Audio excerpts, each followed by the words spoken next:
अस्सलाम वालेकुम। आज के सेशन में देखेंगे हम कि बेसिक इलेक्ट्रिकल सिस्टम क्या होता है। ये बहुत ज़रूरी है किसी भी इलेक्ट्रिकल सिस्टम पे काम करने के लिए कि आप सबसे पहले उसके बेसिक जो पैरामीटर्स हैं उनके बारे में थोड़ा सा जान लें ताकि जो है वो कोई इलेक्ट्रिकल शॉक ना लगे। सबसे पहले हम देखते हैं कि वोल्टेज क्या होता है। वोल्टेज अगर मैं बात करूँ बहुत ही सिंपल अल्फाज में तो वो एक इलेक्ट्रिकल पुश होता है, एक धक्का होता है कि किसी भी चीज़ को हमें आगे बढ़ाने के लिए एक पुश चाहिए होता है। तो इसी तरह वोल्टेज जो है वो इलेक्ट्रिकल सिस्टम में एक पुश होता है। ये जो है वो पुश करता है करंट को आगे बढ़ाने के लिए। अगर वोल्टेज नहीं होगा तो करंट भी फ्लो नहीं होगा, करंट आगे नहीं बढ़ पाएगा। इसकी एग्जांपल देखेंगे। इसकी जो यूनिट्स है, यूनिट क्या होता है? यूनिट जो है वो नेम होता है, एक नाम होता है, पहचान होती है। अब इंसानों में क्या होता है कि आप जो है वो उनको किसी भी बंदे को बुलाना होता है, किसी बंदे को याद करना होता है तो हम उसके नाम से उसको पुकारते हैं। इसी तरह से इलेक्ट्रिकल सिस्टम में या दूसरी चीज़ों में भी यूनिट्स होते हैं। यूनिट एक्चुअली जो है वो साइंस की ज़बान में नाम होता है। साइंस जो है वो कहती है कि यूनिट उसका नाम है। तो किस तरह से बनाया? आप बार बार ये नहीं कहते हम कि जो वोल्टेज है इतना वोल्टेज है, हम ये कहते हैं कि उसका यूनिट के नाम से पुकारते हैं हम उसे। तो इसका जो यूनिट है, जो इसका नाम है वो क्या है? वोल्ट या मिली वोल्ट। ये दोनों से एक ही चीज़ है, ये दोनों इसके नाम है। एक जो है वो बड़ी क्वांटिटी है और एक जो है वो मिली वोल्ट जो है वो छोटी क्वांटिटी है। कितनी छोटी क्वांटिटी है कैसा पता चलेगा?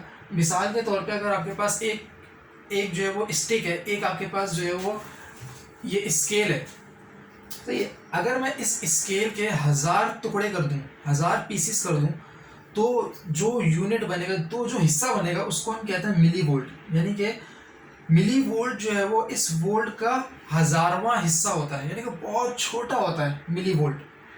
होता वोल्ट ही है, होता वोल्टेज ही है, मगर क्या इतना छोटा होता है कि इतना कम पुश होता है कि उसका इतना ज़्यादा इफेक्ट नहीं होता।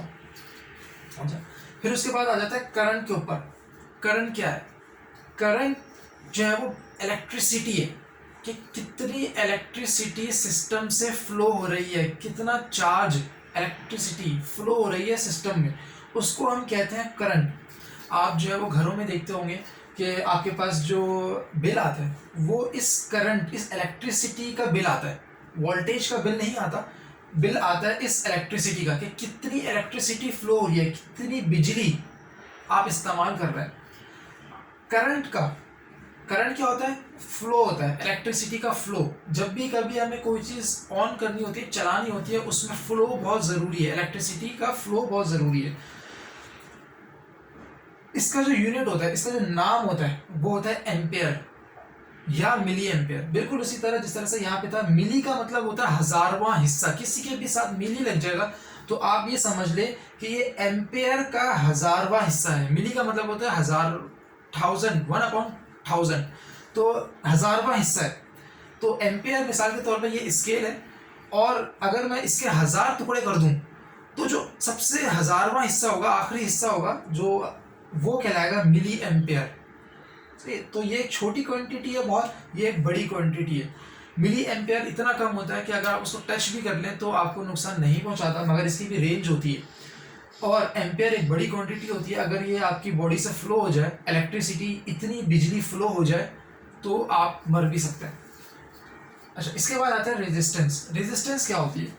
इलेक्ट्रिकल सिस्टम में इस बिजली को फ्लो होने से रोकने के लिए, इलेक्ट्रिकल सिस्टम में इस बिजली को फ्लो होने से रोकने के लिए जो चीज होती है उसको हम कहते हैं रेजिस्टेंस। उसको हम क्या कहते हैं? रेजिस्टेंस कहते हैं। दोबारा समझा रहा हूं कि इलेक्ट्रिसिटी को फ्लो होने से, इलेक्ट्रिसिटी को आगे बढ़ने से रोकने के लिए जो चीज होती है वो कहलाती है रेजिस्टेंस।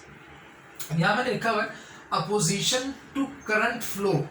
इस करंट को फ्लो होने में जो चीज रोकती है वो कहलाती है रेजिस्टेंस। यहाँ लिखा हुआ भी है करंट को फ्लो होने में कितनी रुकावट है। कैसे पता चलेगा कि कितनी रुकावट हमें जो है वो मिल रही है? वो अब बताती है हमें रेजिस्टेंस। रेजिस्टेंस का नाम क्या होता है, जिसको पहचाना किससे जाता है? आप बार बार रेजिस्टेंस भी बोल सकते हैं, मगर इसका एक साइंटिफिक नाम है, वो क्या है, यूनिट जो इसका कहलाता है, ओम्स। ये ओम्स है और ये इसका सिंबल है, सही है। मिली ओम, ये दोनों इसकी यूनिट है, बिल्कुल इसी तरह जिस तरह से मिली एम्पियर था, जिस तरह से मिली वोल्ट था, मिली ओम भी इसी तरह से ओम का 1000वां हिस्सा है। अगर ये ओम है, ये 1 ओम है, अगर मैं इसके 1000 टुकड़े कर दूं तो एक टुकड़ा जो होगा इसका वो कहलाएगा मिली ओम कहलाएगा, सही है। मिली का मतलब होता है बहुत छोटी वैल्यू, बहुत छोटी वैल्यू। ये दोनों अलग अलग नहीं होते, दोनों एक ही चीज़ है, मगर एक बड़ी क्वांटिटी है, एक जो है वो छोटी क्वांटिटी है। अब ज़रा इसको जो है वो इलेक्ट्रिसिटी जो कि जो है वो बहुत सारे लोगों को समझ नहीं आती कि भाई क्या चल रहा है, और जो है वो समझ नहीं आ रहा, तो इसको समझाने के लिए मैं एक आपके पास एग्जांपल लेता हूँ मैकेनिकल सिस्टम से। सही है, आपके पास एक डब्बा है, सही है, एक बॉक्स को आपको धक्का लगाना है, तो उस बॉक्स को धक्का लगाने के लिए आपको फोर्स लगानी पड़ेगी, आपको एक ताकत लगानी पड़ेगी। तो वो जो ताकत है इलेक्ट्रिकल सिस्टम में, उस ताकत को वोल्टेज कहते हैं, वो इलेक्ट्रिकल पुश वोल्टेज कहते हैं। अच्छा, अब कितना फ्लो हुआ वो जो डब्बा है वो कितना आगे बढ़ा, आपने जब पुश किया उसको, वो कितना आगे बढ़ा, उसको हम कहते हैं करंट। सही, करंट कितना फ्लो हुआ, सही है। रेजिस्टेंस, अच्छा, डब्बा पड़ा हुआ है, जब आप उसको धक्का लगाते हैं, स्टार्ट करते हैं, तो आपको ज़्यादा पुश करना पड़ता है, तो उसको कोई चीज़ तो रोक रही है, सही। आपको पता है कि जो भी कभी दो चीज़ें आपस में मिलती हैं तो उनके दरमियान एक फ्रिक्शन होती है। जिस मैकेनिकल सिस्टम में उस रुकावट को हम फ्रिक्शन कहते हैं, इलेक्ट्रिकल सिस्टम में उस फ्रिक्शन को रेजिस्टेंस कहते हैं। बिल्कुल सेम चीज़ है कि फ्रिक्शन भी वही होती है कि एक चीज़ को आगे बढ़ने से रोकती है, या अगर वो चीज़ उसके ऊपर लगी हुई है तो रुकावट पैदा करती है। इसी तरह से इलेक्ट्रिकल सिस्टम में रेजिस्टेंस है कि वो क्या करती है कि वो इलेक्ट्रिसिटी को, करंट को फ्लो होने से रोकती है। तो ये हमारे पास जो है वो एक जनरलाइज एग्जांपल थी कि जिससे आप आसानी से अंडरस्टैंड कर सकते हैं, याद रख सकते हैं कि जो है वो करंट क्या चीज़ है, वोल्टेज क्या चीज़ है, रेजिस्टेंस क्या चीज़ है। करंट के बगैर वोल्टेज कुछ नहीं है, सही है, और वोल्टेज के बगैर करंट भी कुछ नहीं है। दोनों का होना बहुत ज़्यादा ज़रूरी है। अगर वोल्टेज कम हो और एम्पेयर थोड़े ज़्यादा हो तब भी हम जो है वो इतनी ज़्यादा बात नहीं होती, मगर एक रेंज हमारे पास डिस्क्राइब है कि इससे ज़्यादा नहीं होना चाहिए, क्योंकि ह्यूमन बॉडी जो है वो उसको हार्म कर सकती है अगर जो है वो एक पर्टिकुलर क्वांटिटी से ज़्यादा हो। तो ये हमारे पास एक छोटा सा ओवरव्यू है बेसिक इलेक्ट्रिकल सिस्टम के बारे में। ये चीज़ें याद रखना बहुत ज़रूरी है कि आप अपने जहनों में बिठाएं कि वोल्टेज क्या है, पुश है, एक धक्का है, सही है। आप किस चीज़ के लिए धक्का लगा रहे हैं, इलेक्ट्रिसिटी को फ्लो करवाने के लिए, करंट को फ्लो कराने के लिए, सही है। अच्छा, उस फ्लो होने में कोई ना कोई रुकावट भी आएगी, तो उस रुकावट को हम कहते हैं ओम्स। अच्छा, ये जो वोल्ट है, एम्पेयर है और ओम्स है, ये तीनों साइंटिस्ट के नाम पे जो है वो इनके नाम रखे गए हैं। वोल्टा, सही है, हमारे पास एक साइंटिस्ट है, नाम है उनका अलेक्जेंड्रो वोल्टा। तो वोल्टा के नाम पे जो है वो इसका यूनिट रखा गया वोल्ट। इसी तरह से जो है वो हमारे पास साइंटिस्ट है एम्पेयर, सही है, इनका जो नाम है वो मैं देखो बता देता हूँ, एंड्री मैरी एम्पेयर। तो ये जो साइंटिस्ट है ये उस एम्पेयर के नाम पे रखा गया। और ये जो है वो ओम, जॉर्ज ओम एक साइंटिस्ट है, उनके नाम पे इसका जो है वो यूनिट रखा गया ताकि जो है वो पहचान सकें, उनको याद रख सकें। तो ये एक छोटा सा सिस्टम था। आप लोग की जो इंशाल्लाह और मज़ीद ट्रेनिंग होगी तो फिर देखते हैं।